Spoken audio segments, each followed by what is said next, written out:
dawladda waxa uu arkaa inay marka hore ka soo daahday inay soo saarto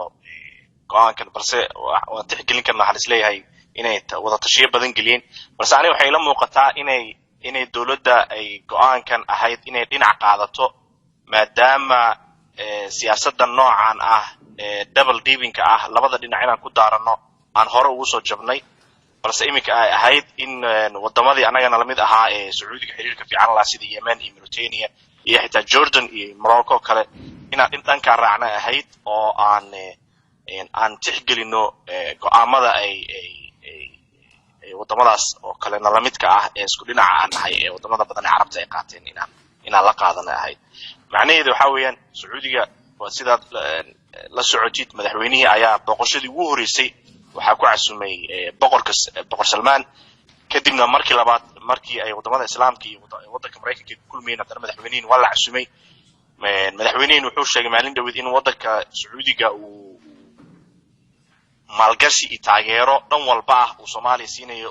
uu madaxweynaha number ahaan ku sheegay $4 billion inay tahay arintaas waxay muujinaysaa Sacuudiga waxa faa'iidada kaliya uu anaga naga doonay inay tahay markii mawaaqiftiisa uu la yimaado saaxadaha adduunka in Soomaaliya ay garabkiisa istaagto taa dhankeeda Soomaaliya waxay kamid ahayd coalition-kii Carbeed ee taageeray Sacuudiga markuu weerar ku qaaday Xuutiyiinta Yemen isla markaana xiriirka u jiray Iran arintana salka waxay ku haysaa Qatar iyo Sacuudiga aragtiyada ay ka kala qabaan xiriirka ay Qatar la leedahay Iran marka anaga maadaama already xiriirka u jirna Iran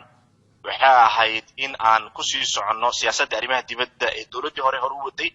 oonan ahayn waxyaabo gaaban oo dhow ee dawladda aan ka eegano anagoo og madaxweynaha inuu maalin dhaw dooxa tagay markuu ka yimid shirkii Sacuudiga taa nafteeda iminka waxa la iska weydiin karaa su'aalo madaxweynaha ma ahayd inuu dooxa tago markuu Riyaad ka yimaaday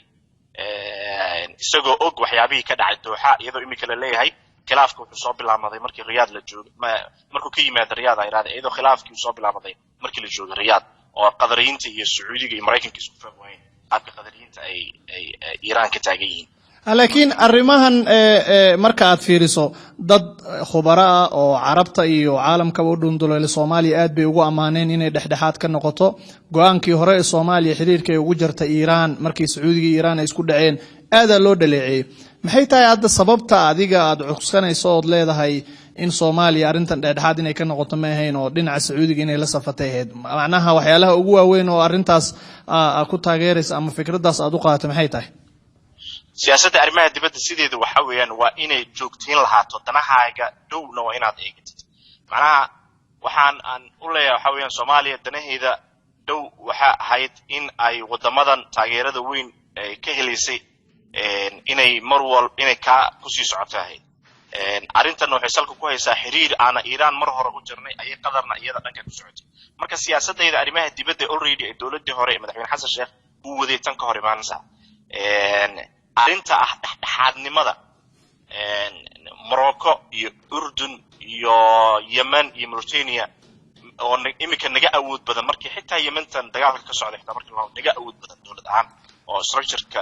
uu dhisan yahay ayaa dhexdhexaad ka noqoneen marka maxaad ka filaysaa Soomaaliya oo ku tiirsan